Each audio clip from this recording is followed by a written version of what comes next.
All right, hello everyone. So welcome to this ACM talk featuring Lorey. I always say your last name wrong. Lorey, whatever. Yeah. Who cares? Well, we'll care, but whatever. Thank you all for coming. Obviously, we have some free food, so if you want to get seconds, please try to do it discreetly and not interrupt Will while talking. Is that okay with you? All right, cool. So obviously, I'll get out of your way and we'll get right into it. So Will, you can come up here and introduce yourself and explain how you got here. all right. Well, hello everybody. My name is William Lorey, and a few short years ago I was a student sitting in some ways literally in the same classroom where we're sitting today. This is where my intro to CS class was back in the day, and many other things. And I'll just give you a brief overview of who I am and kind of what I've been up to since graduating and during my time at Rolla.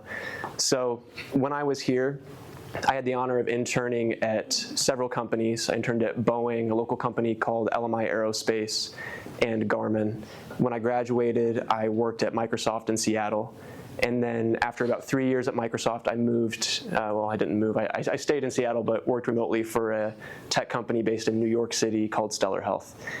And now I'm a mental health counseling grad student. I quit my job last year and left the tech world for reasons that I might have time to get into tonight, but because you are all engineering students, I want to give you what I'm assuming you're hungry for. And if anyone's not hungry for this, I would appreciate it if you speak up, but you probably want to know how to get internships and how to get hired in big tech. Those are probably the two things that you would probably want to hear tonight. So it was difficult when I was trying to figure out how to structure this talk because some of the people in this room, not too many, but some I know and I've worked with as a mentor. I should add that too. I've been a mentor for, at this point now, several dozen students, a lot at S&T, some at other schools, some in Canada, and it kind of grew organically. And a few of my mentees are in the room this evening. And there's a whole another story there, like how that got started and how that led into what I'm currently doing with my time. But as I was planning this talk for tonight, I wanted what I talk about to speak to the people that have heard my message before, but also to people who I've never met before. And I see a lot of unfamiliar faces out there, which is great, and welcome everybody that's here. And I landed on telling stories because it seems that if you want to get a sense of how someone accomplishes something, not only through the facts or the propositions that they act out. So I could say, like, you need to study, you need to go to the career fair, and all those things are true, and I could say those things, but that's really boring, and I don't want to put you to sleep, especially after you've had that delicious pizza. So what I'm going to do instead is tell stories because I think those are much more engaging, and you're also going to get a little bit of a deeper sense of maybe some of the struggles that I went through. So you're learning not only the lessons that I learned as a as a now mid-20s ex-software engineer, but you're seeing what taught me those lessons, and I think that can be really valuable. So I'm going to start, and one more thing, just to keep myself honest, these are the things I'm responsible for tonight. These are on the flyer, so I'm going to try and speak to all of those in some capacity tonight.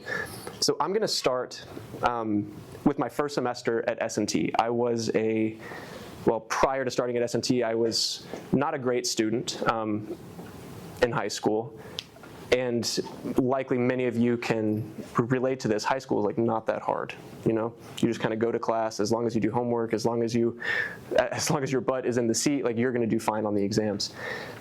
When I got to Rolla, that same strategy I was carrying out did not work. So I take Calculus 1 like many other freshmen in the school do, and I'm showing up to class, I'm paying attention, I'm doing the homework, I'm being a diligent student just like I was in high school. The first exam rolls around, and I get a D on it. Now, I'd never gotten a D on an exam in my life. I'd gotten C's before, but never a D. That seemed like beneath me, you know? And I was pretty freaked out. And so, like any good, wise 17-year-old, I didn't change any of my behavior. I didn't study. I didn't do anything different because I figured it was a fluke. You know, in high school, I'd gotten good grades. Why would that change now when I was in college? So exam 2 rolls around. Would anyone like to guess the grade I got? It was a D. Same grade. I think I might have did a point better. And I was like, something's wrong here. Something is wrong. So I call up my mom, who at the time was a high school math teacher. Obviously, the apple fell far from the tree there because I'm not a math whiz. And I asked her, like, what's going on? I'm not doing well on these exams. And she's like, well, are you studying? And I was like, I think so. Now, if anyone ever answers that, like if you ask them if they're studying, they're not studying. Because studying is a very particular relationship that you take to new material. And it's something that you're not born with, and that if you're a mere mortal like me, you have to do to be able to excel. Now, there might be people in this room, and if they are in this room, good for you. Life is going to be easier for you, who don't need to study and who can get things very quickly. But the skill of studying is a very important one, and is one that I almost drowned before I learned. So after that phone call with my mom, I hang up, and I decide that something has to change. And for the first time in my life, I started taking responsibility for what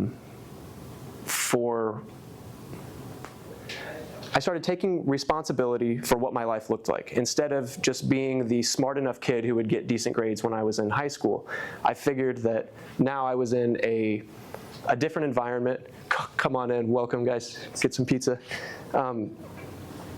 I figured that if I was going to succeed, which I really wanted to do, and I am imagining a lot of you feel that same way, there's something, especially when you're young and energetic, you just want to succeed and do well. Like that's a great thing to nurture and cultivate, a great instinct. And so I learned how to study. Now, I apologize if this is kind of too basic for anyone in this room, especially if you're an upperclassman. You probably know how to study at this point. But what I'm getting to here I think is important, especially for what follows. Because talking about how to study, some people don't know, even once they graduate college. So what I learned was that, and keep in mind here, I've just gotten 2 Ds on my first 2 calculus exams, so I obviously was not doing well. I obviously didn't know the material.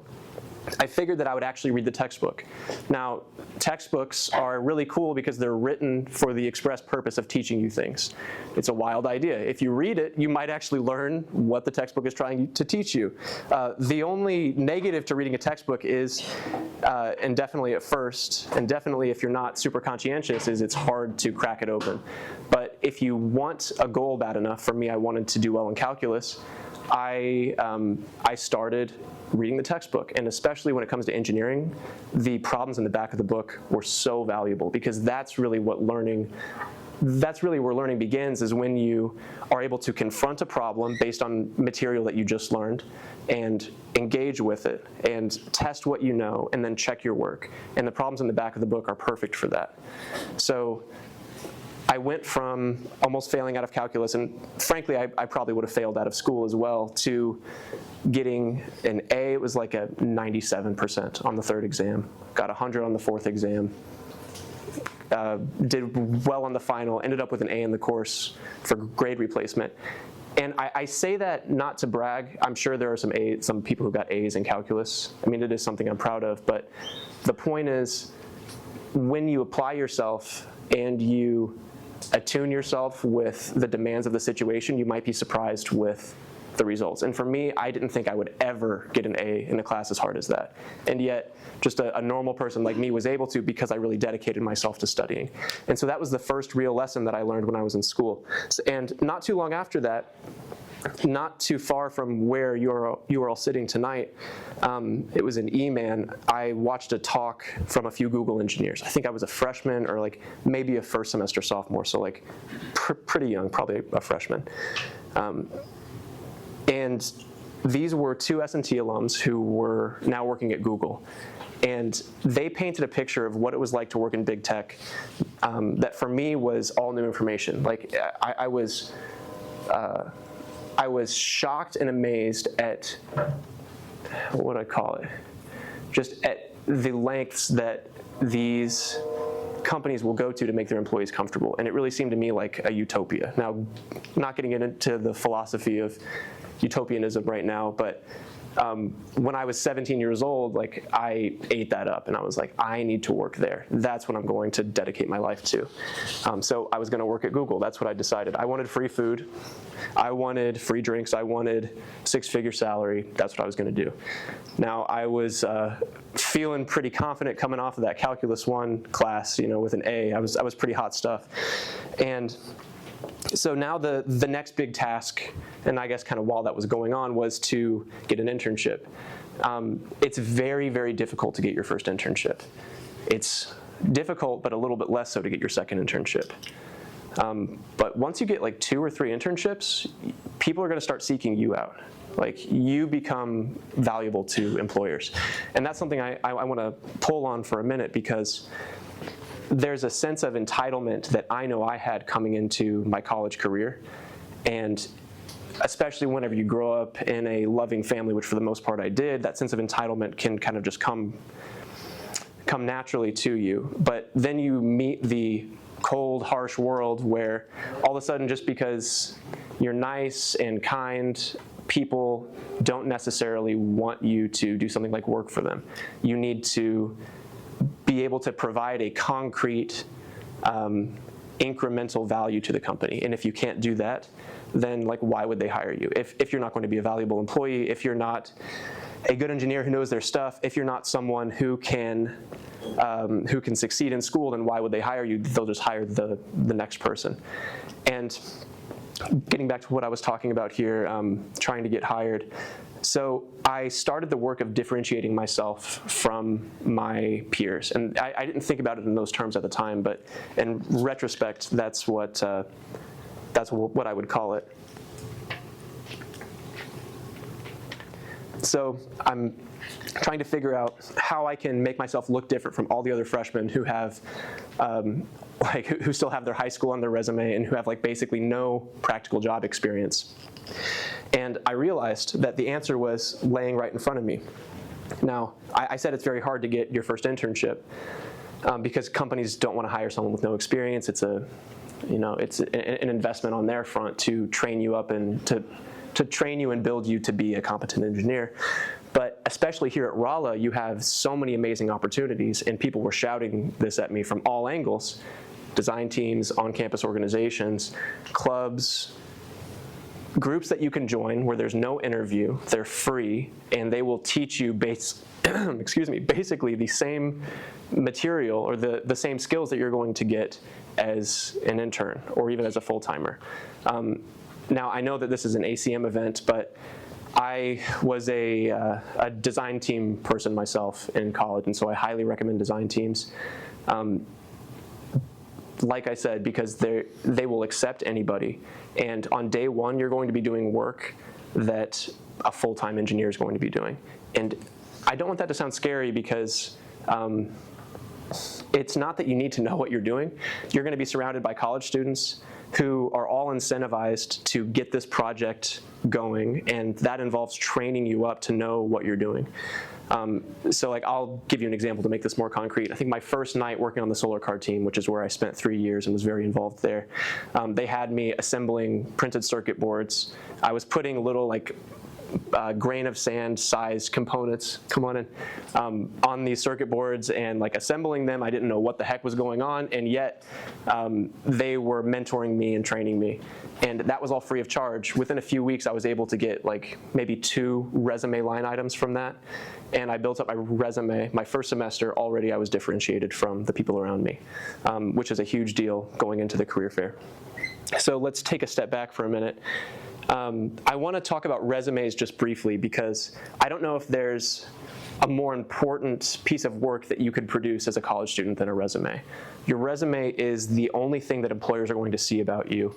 Of course, like your LinkedIn and maybe even your GitHub to an extent could be tied into what I'm talking about here, but it's basically the online presence. That's not quite it. It's basically the representation of you that employers see typically before they see you, and so it really needs to be spot on. And the cool thing is you have a lot of time prior to giving that resume to an employer to spend a lot of time on it to make sure that it's 100% accurate and error-free. And when you do that, employers, well, when you spend that time and when you produce a document that really speaks for itself and that is as perfect as you can get it, and you really get your wording right, and you obsess over this document, and this is, of course, like taking it to the extreme, which you can dial it back a little bit, it will get noticed. So I go to that first career fair. I've worked on my resume. I've taken it to COER. I have, come on in. I've done as much work on it as I basically could, like having people review it, and I hand out like 20 plus resumes at the career fair. And this is, I tell this part of the story to illustrate how important it is, and my mentees in the room are going to recognize this. It's so important to shotgun your resume out there to as many people as will take it, because if you have maybe like a 1% chance of getting hired at any one company, and of course like maybe that's an average, like it's way easier to get hired at some companies than others, then blasting your resume out to as many companies as possible is a really good idea. It's just a statistics game. And so that's what I did. I got one interview, I got one internship. And that was how I kicked off my career. Now, any questions so far before I continue? Shoot. Were you, sorry. Did you ever reach a point where you weren't just like mass spreading your resume and you started picking companies that you wanted to apply for? Absolutely, yeah. So, and that actually reminds me of another point I want to make on this. To answer your question first, yes, I did get to a point where I was more targeted with what I wanted, but I only reached that point after I knew my own worth. So whenever I had like no internships or only one internship, I had this mentality of I will sweep the floor at a company if they hire me, because like I think that's just an accurate view of your worth to that company. Like it's not your worth as a human. You know, we're all of infinite worth, but your worth to that company is like you don't know anything, and they're gonna have to invest a lot in you. And so I didn't really care where I worked. My first internship was in IT. I didn't want to work IT, but eventually I was able to narrow down where I applied to. Eventually, when I was applying to full time, I applied to like 4 companies, and it was only companies where I wanted to work. Any other questions before I move on? Shoot. Can you give some more examples of things that like could differentiate you from someone else that you could put on a resume besides like, oh, you're like the classes I took at college or things of that nature? Absolutely, yeah. So I'll walk you through my general thoughts on what a resume should look like. Typically skip the objective statement because that just wastes space. Everybody knows, like, if I say my objective is to get a software engineering internship for the summer of 2024, like they know that because you're applying, so skip that. You don't need your address on there. If you have a personal website, that's great because that shows that you're able to brand yourself. And also, I think anybody who's a computer scientist or a software engineer, same thing basically, should know HTML, CSS, and JavaScript, and they don't teach that here as far as I know. Has that changed? Yeah, I don't think there's a class. And also, it's easy enough that I don't think a class should be dedicated to it. I think I learned on W3 Schools in like a week how to make a really simple website and just did that. So I highly recommend doing that. It's also a nice touch to have a domain name that's like your name. I just think it's kind of cool, and employers like it too, especially when your email is that. Being involved in design teams and clubs where you're actually doing work. So if you're in a club, and like I don't want to trash ACM, but like this is an ACM event, so I'm going to talk about ACM. If ACM is not doing, is not providing for you professional experiences, like if you're not actually writing code in whatever club that you're in or subgroup or SIG, I don't know what they call it in ACM, SIG.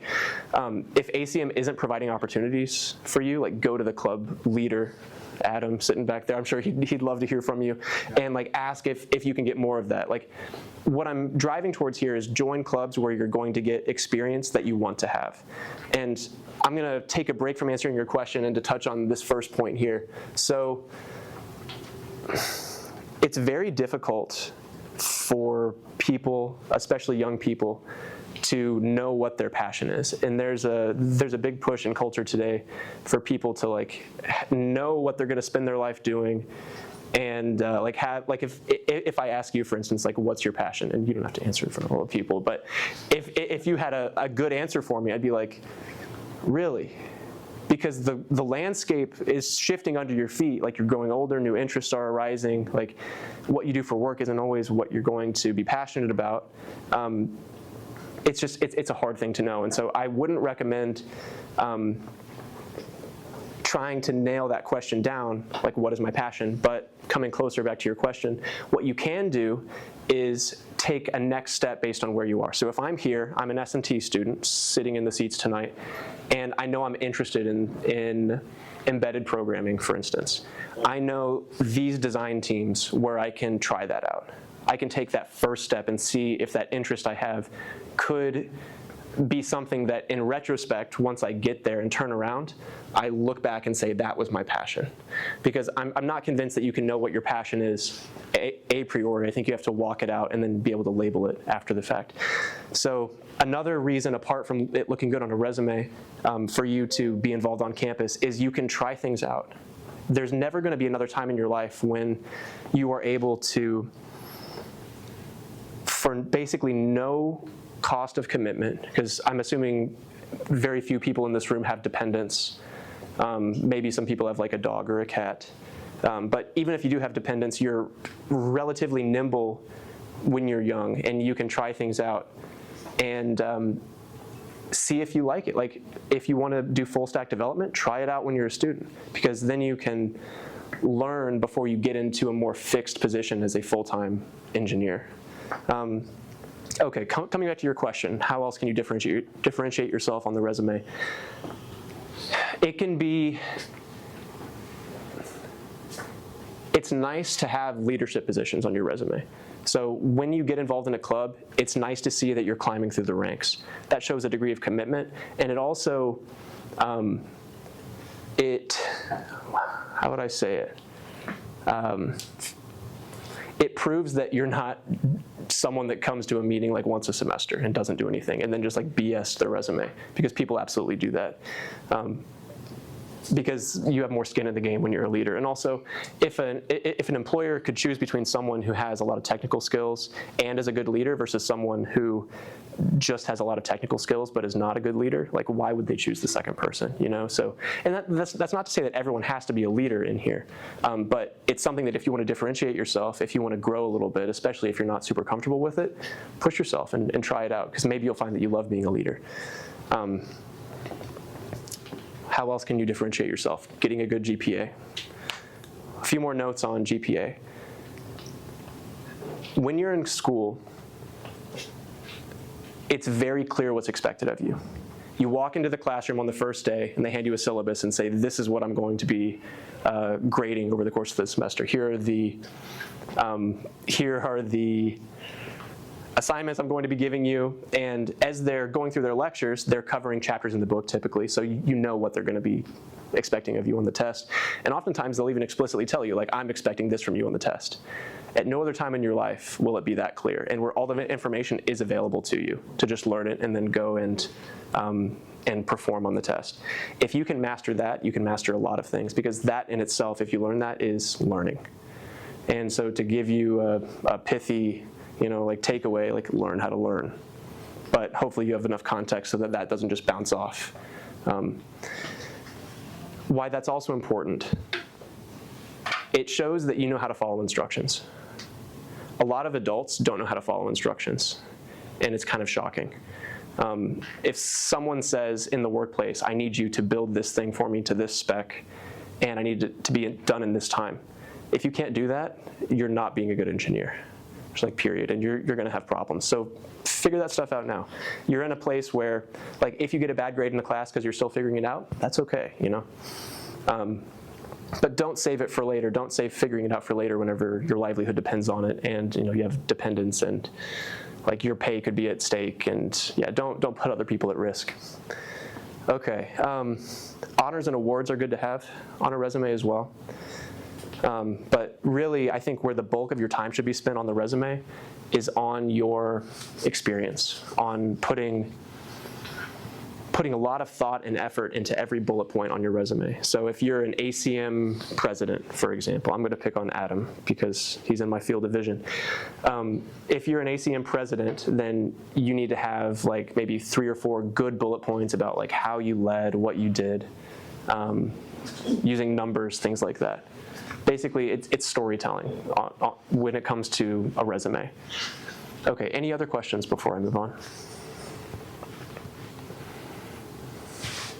How valuable do you think like personal projects are on your resume? I'm really glad you mentioned that because I think they are very valuable.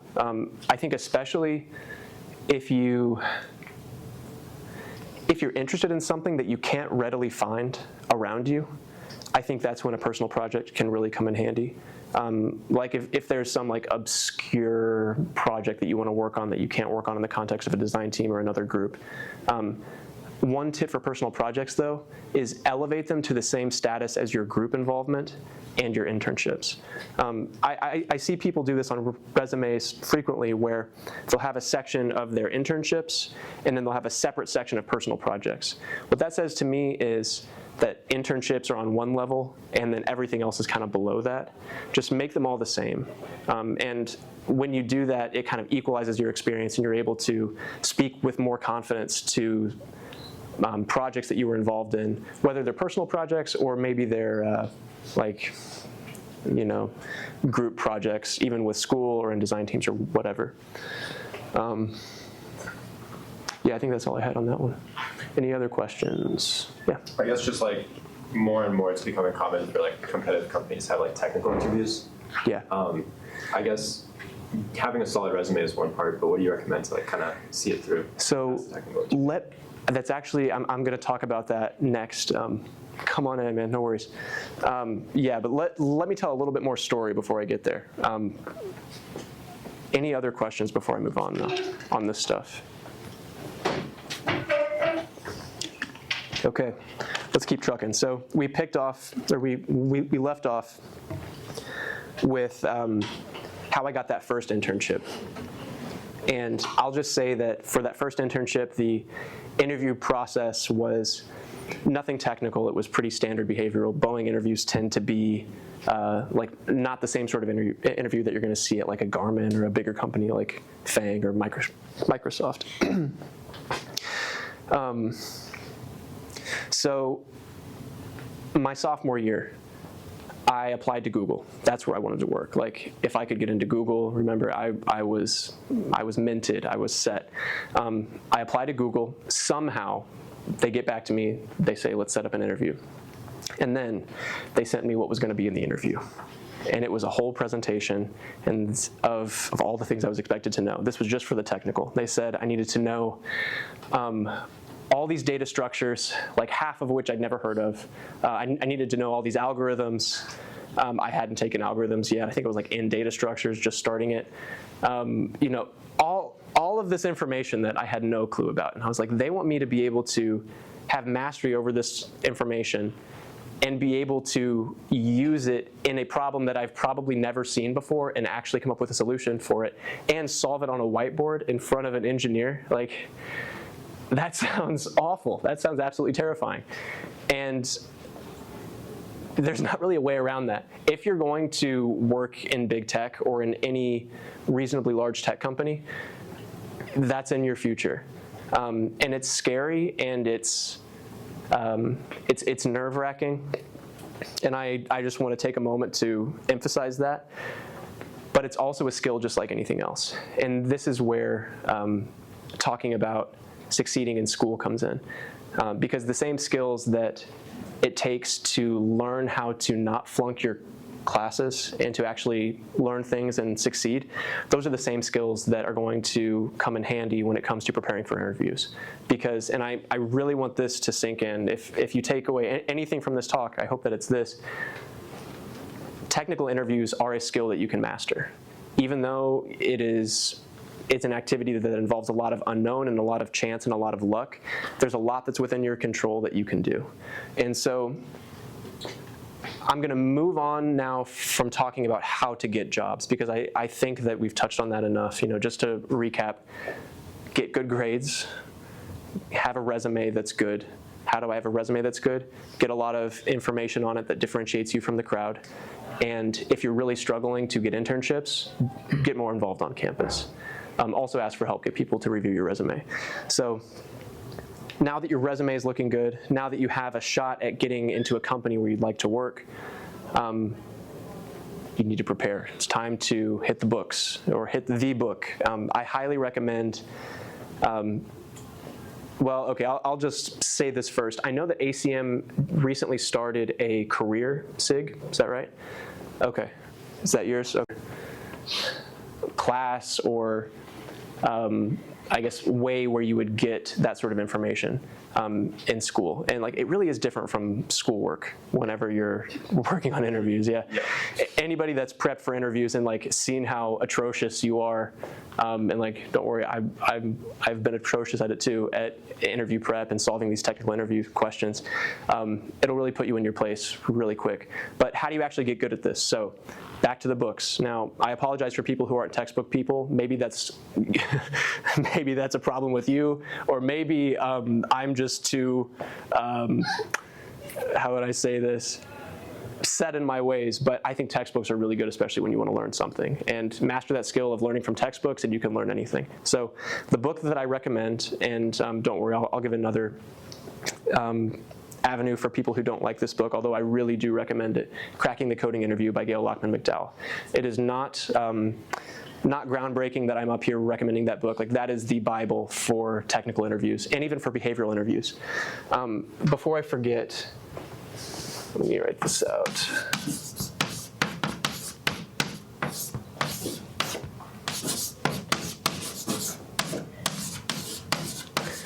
So I put together some resources for you guys. These are the same resources that I've shared with every mentee of mine that was interested in getting a job in big tech. Here you'll find 3 documents. 2 of them are, and like these are not mine, by the way, I'm just gathering them for you. 2 of them are by Gail Lockman-McDowell, and they are companion guides to the Cracking the Coding Interview text. One of them is on behavioral interviews.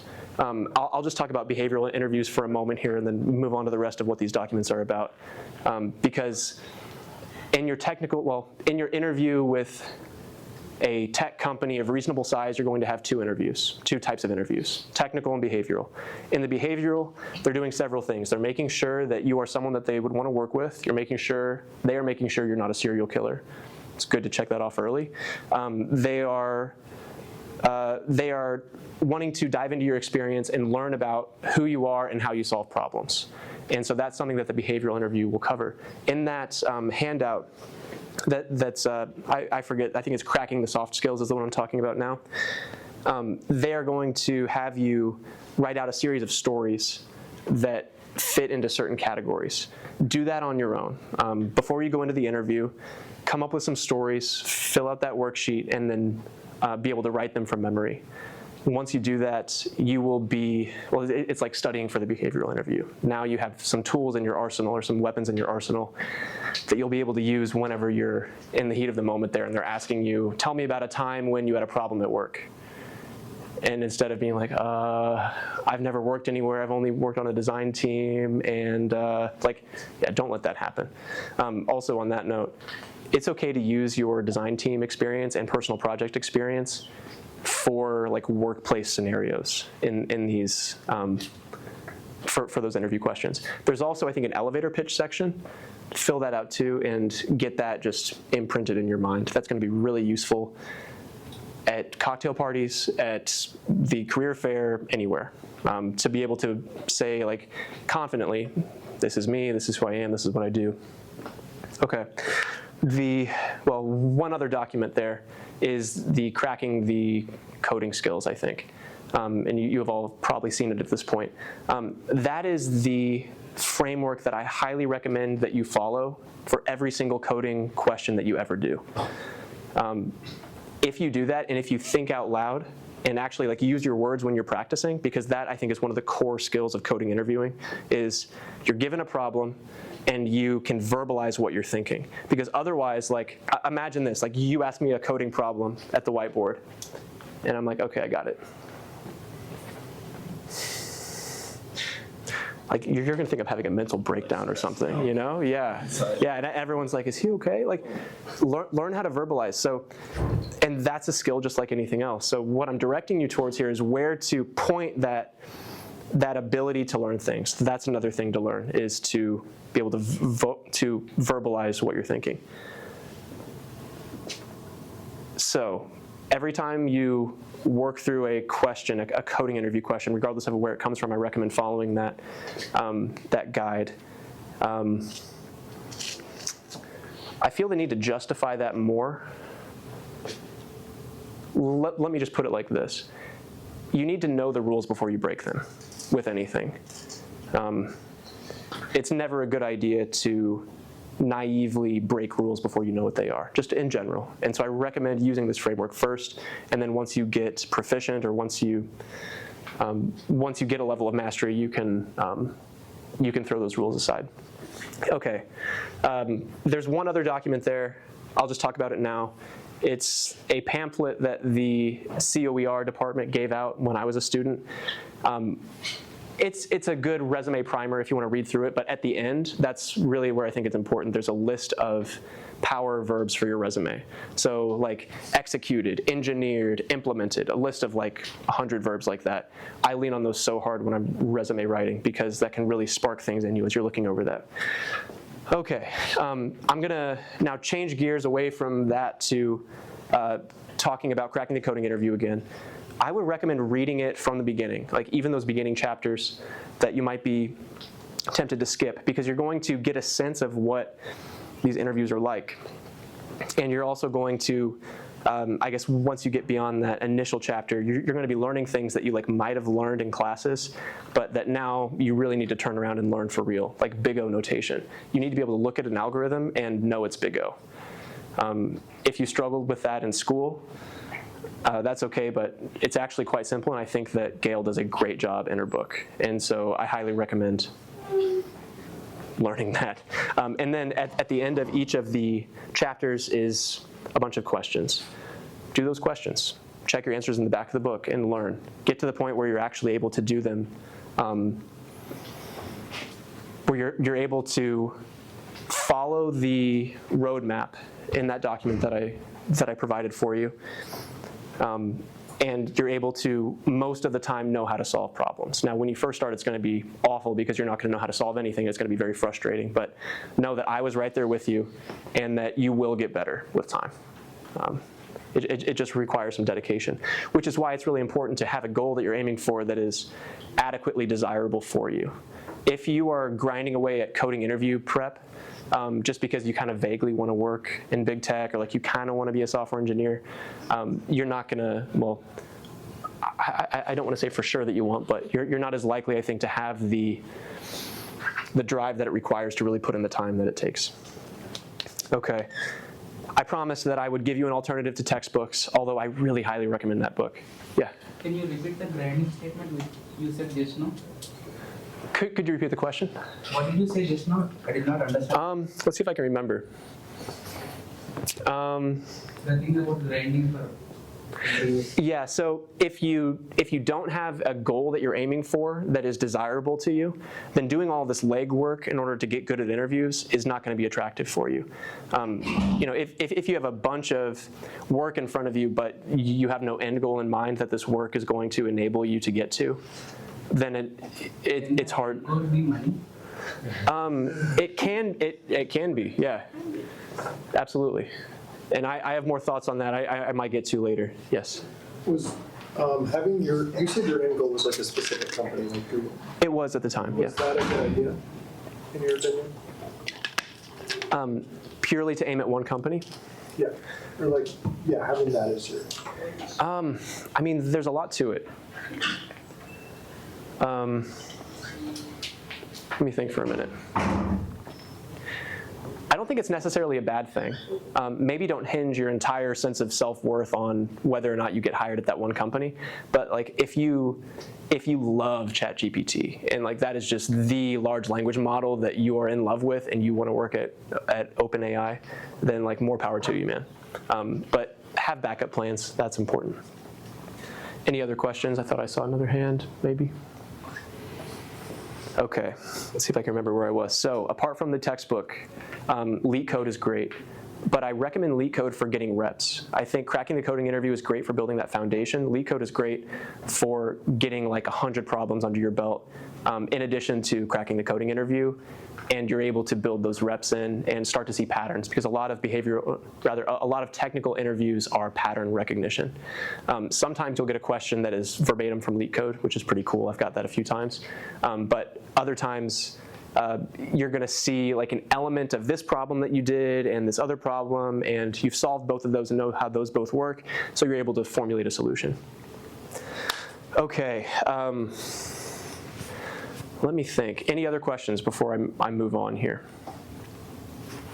So I'm going to speak to kind of what happened next for me. And this is where I am going to be careful that the presentation doesn't just trail off, because there are a lot of avenues I could go with this. But in the interest of time, because we're about at the point when I wanted to wrap up anyway, I'm going to walk you guys through what I accomplished and what I ended up accomplishing, more or less what I was aiming for, and then what the aftermath of that was. And then I'll maybe talk about some takeaways that I have from it. So when I was a first semester senior, I was speaking to one of my coworkers at Garmin, and he's a really smart dude. I looked up to him like major, just a really talented, nice guy. And he was an engineer at Garmin who had previously been at Google. And I knew I was going to get an offer from Garmin, more or less. Like they'd kind of hinted it, and I was like, man, I could see myself working here. Like, this is pretty chill. I wouldn't have to keep doing this grind of coding interview prep.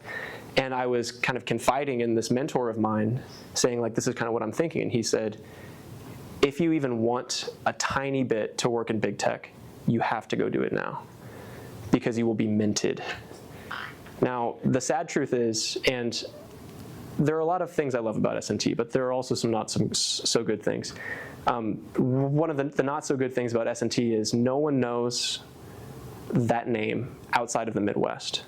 Like this is a pretty renowned school within the Midwest and in small pockets on the coasts. But the sad truth is, typically people on the coasts don't even know where Missouri is on a map. Like, and I can vouch for this. Like at a team meeting when I traveled to New York City for work, I sat down with my coworkers with a map of the U.S. with no state labels and said, "Where's Missouri?"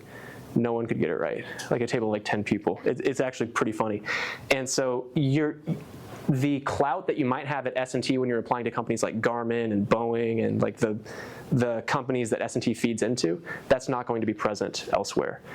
And so, as far as I can tell, it's helpful, especially early in your career, to mint yourself by getting in somewhere that carries some name recognition, nation or worldwide. I think that's just a useful thing to do, especially if you're planning ahead. Now, then you get into the calculus of, well, what if I'm very interested in this one thing, this one particular, like, I don't know, like avionics, for example. Like Carter, I think the previous, was not the president of ACM. Was he the president of ACM? No, he's the chair of WEP. Okay, whoever this Carter guy was, some of you might know him, but like he is super interested in radar. And we would talk about like, well, do you just go do that radar thing now, even though you're not gonna make as much money?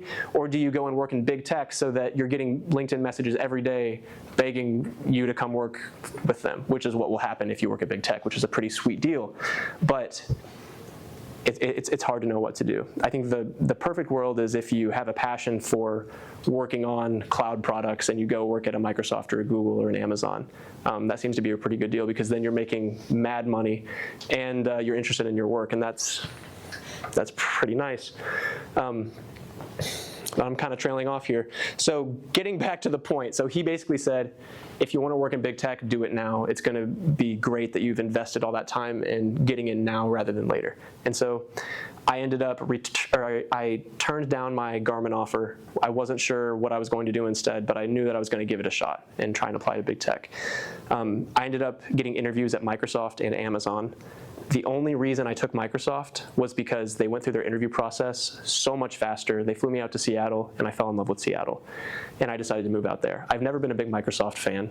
I've always thought that Microsoft Word is like the worst program on the planet. I'm a big LaTeX user myself. Maybe we can talk about that in the Q&A later if anyone is neckbeard enough to discuss that with me. But I ended up going to work for Microsoft. Well, and I guess prior to moving out there, I get my offer letter after going through what was, it's accurate to say it was the hardest day of my life, that round of interviews that I had in person.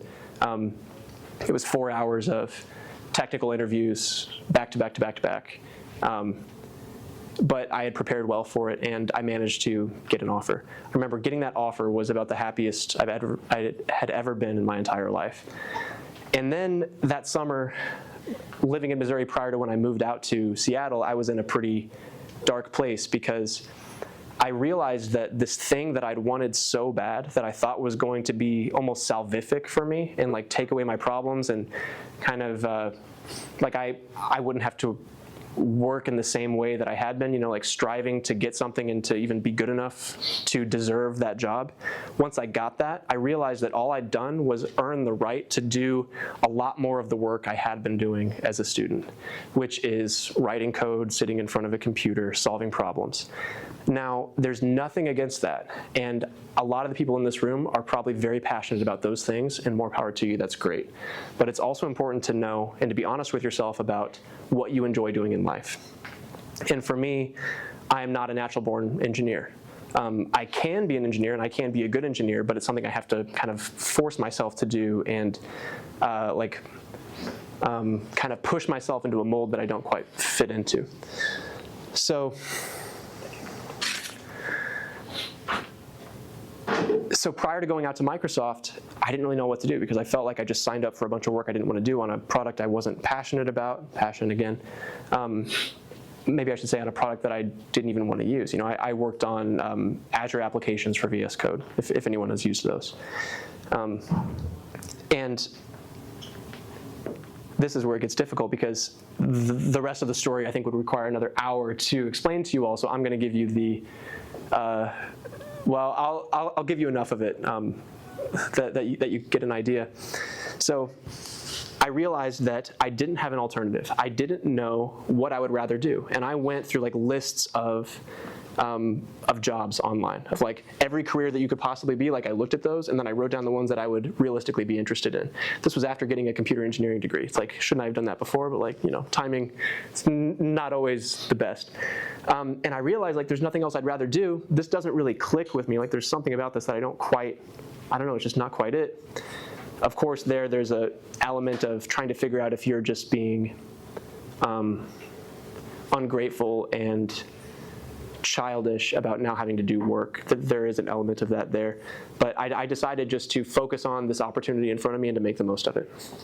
And so that's what I did. I moved to Seattle, and I worked as an engineer for the next about 2.5 or 3 years there at Microsoft.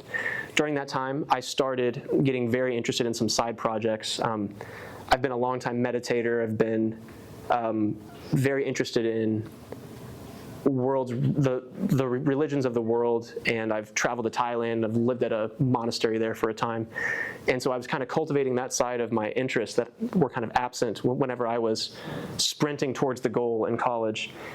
And at the same time, I started mentoring and working one-on-one with people, and I found that whenever I did that, it's like something opened up within me, and it was an experience of being able to nurture people and being able to have the information that people needed and to guide people towards goals that they actually wanted to have, that they would have had to work, that they perhaps would have fallen into the same pits that I had fallen into if I didn't help them. That was very meaningful to me. And I ended up doing that while I was working at Microsoft.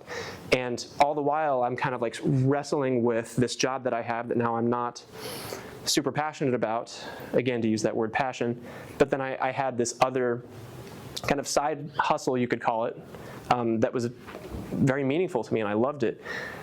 And making a very long story short, because there were other dimensions that added into this, After about 3 years of that, I realized that people get paid to do what I was doing on the side. People get paid to be mentors or counselors or therapists.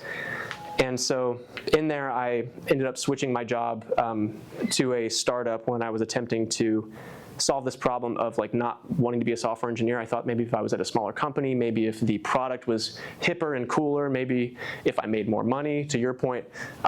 Let me stay there for a minute.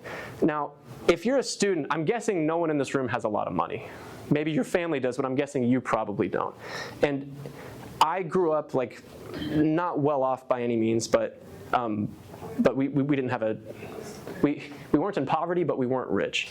And so I was very interested as a young person in making money and having material security. Once I got that, I realized that it is a false goal. That once you have enough food to eat, once you have a roof over your head, once you're able to do the things that you love doing, and once you're not scared about being able to pay rent next month, more money does nothing for you. And I think it's a trap that so many people, especially in America, fall into.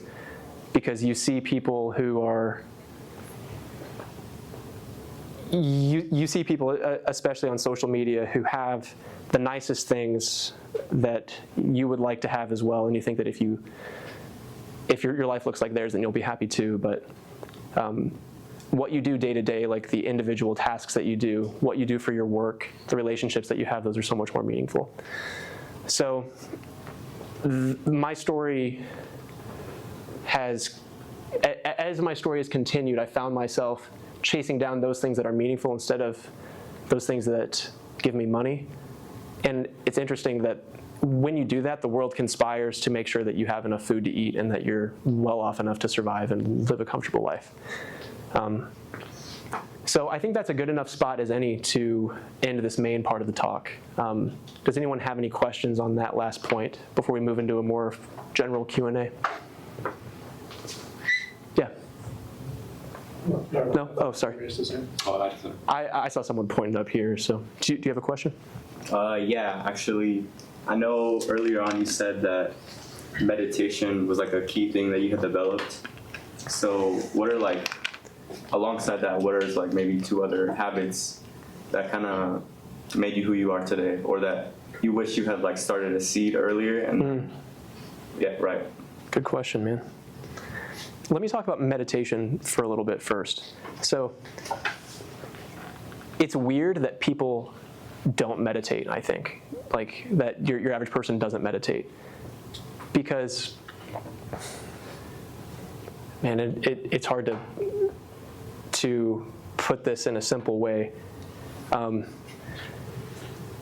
When you're walking around in the world as someone who has never meditated, your thoughts are just kind of hitting you. And not to say that this is happening all the time, but in a lot of ways you tend to be, and not like you, I'm implicated in this as well, we tend to be driven by our instincts and by things that we're afraid of, by things like money, honestly, like things that we see as shiny that we want to sprint after.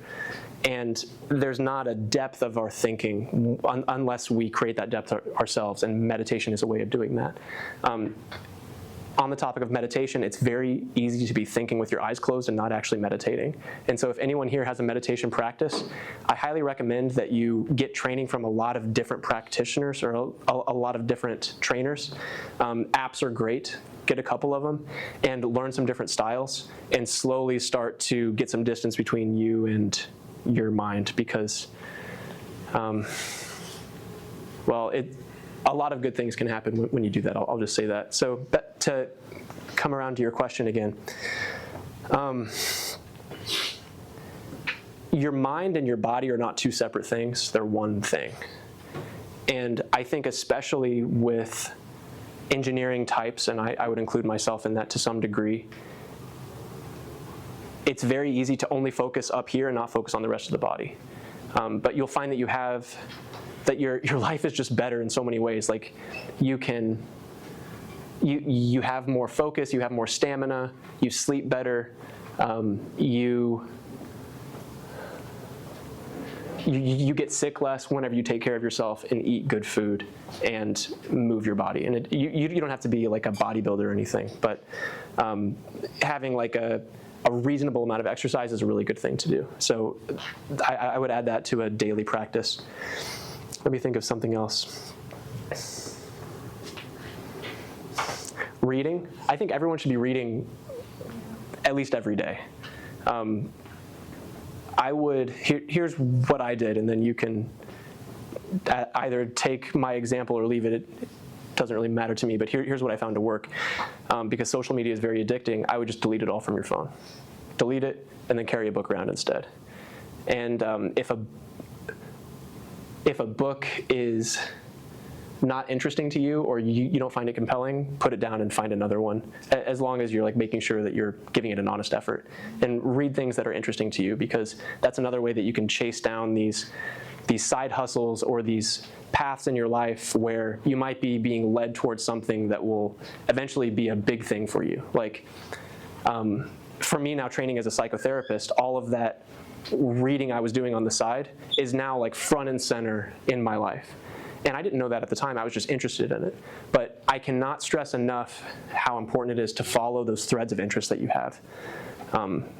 Because that seems to be, however you want to put it, that seems to be some sort of emergent way that we know where we should be putting our attention in life. If you feel like you have to force yourself to do something every single day, then like maybe consider if it's worth doing that thing or if you should be doing that thing.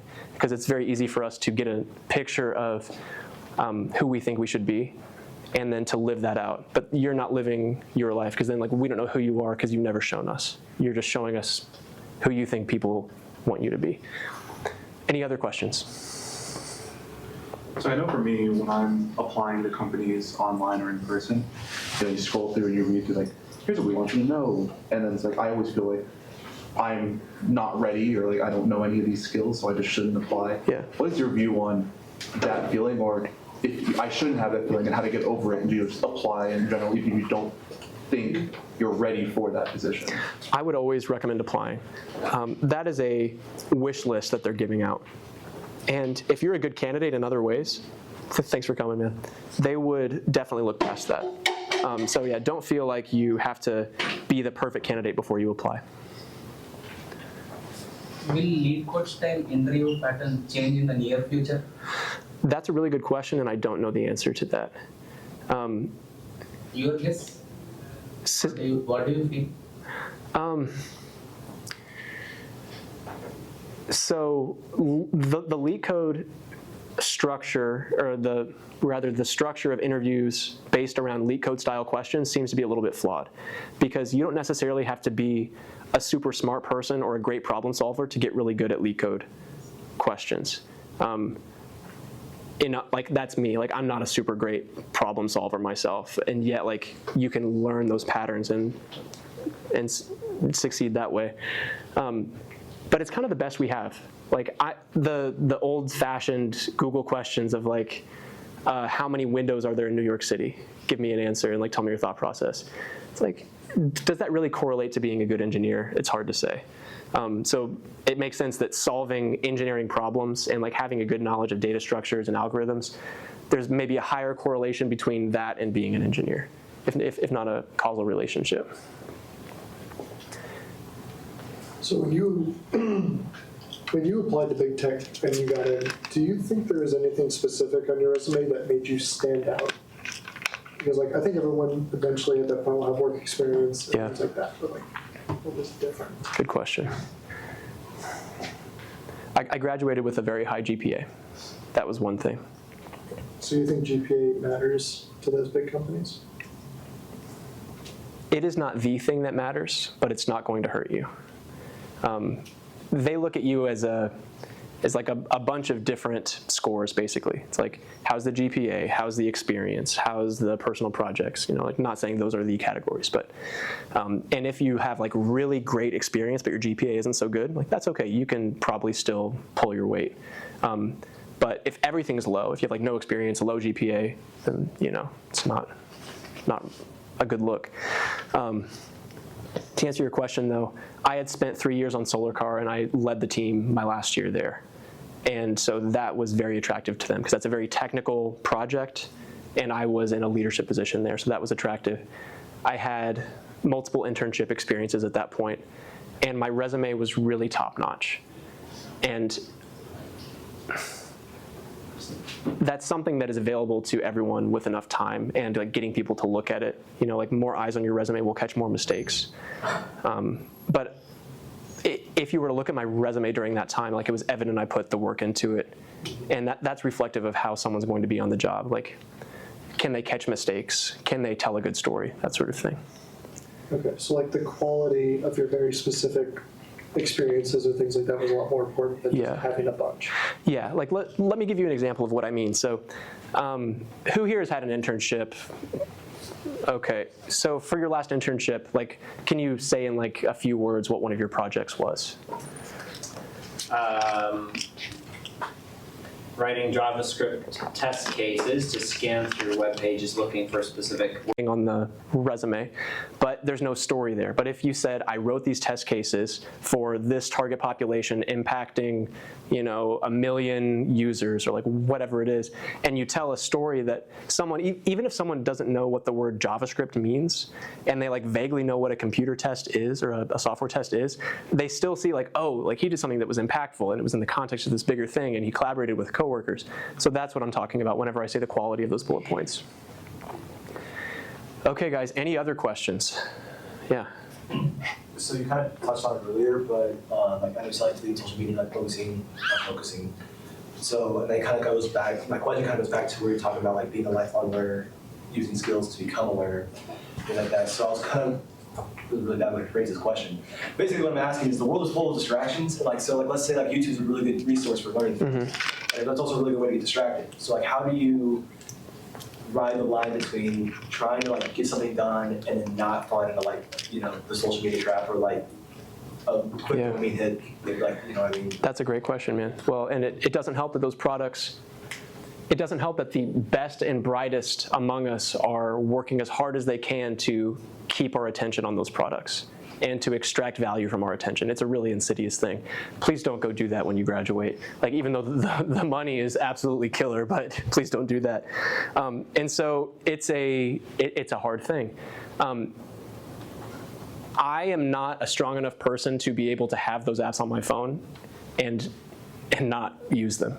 You know, like before I was sitting up here and I pulled out my phone like from habit. If I had TikTok, like I would have been on TikTok. There's a reason I don't keep cookies in my pocket. It's because I would eat those cookies if they were in my pocket. And so make it hard, like make it hard for you to have access to things that you know are bad for you. If you're trying to not eat as many sweets, don't buy sweets when you go to the grocery store. If you're trying to use social media less, don't keep social media on the most accessible device that you have in your life. But you also have to have alternatives, because if all you're going to do instead of be on social media is like, you know, levitate while you're meditating and like have no impure thoughts or anything, like it's not going to work. So you need to have alternatives. And so that's why, well, I think reading is just such a good thing. That's an option, not to say that's the option, but find something that you're interested in and get a book on it. Even if it's like tech related, even if it kind of feels like work a little bit, that's okay. Yeah, Adam, I don't have a good answer to your question. I think it's very personal, but there are things that you can do to make it harder on yourself. To make it harder for yourself to have that access. What other questions do you guys have? Did you use LaTeX for your resume in college? Yes, and on my GitHub, I have a template that you all are welcome to use.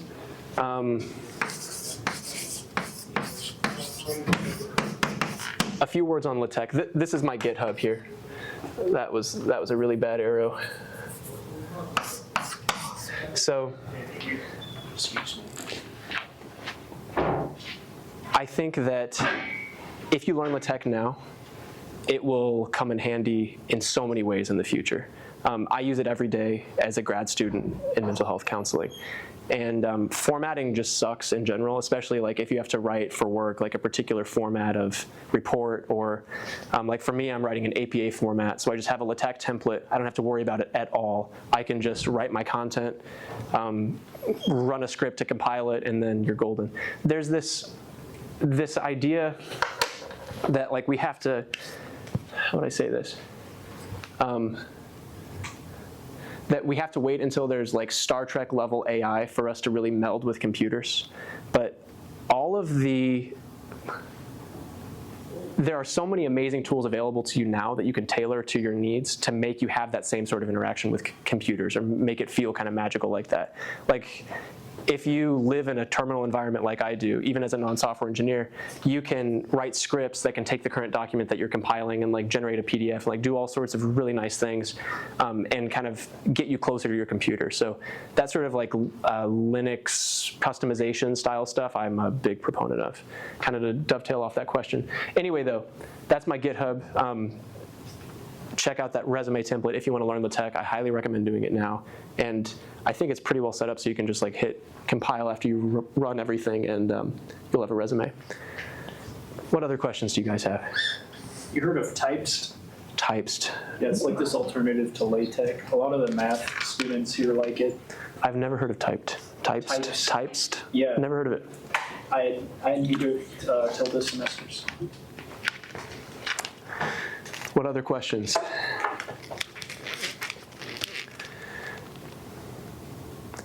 All right, guys. Well, I really appreciate your time tonight. It's been an honor to be up here, especially because just a short time ago I was sitting in the same seats that you're sitting in today.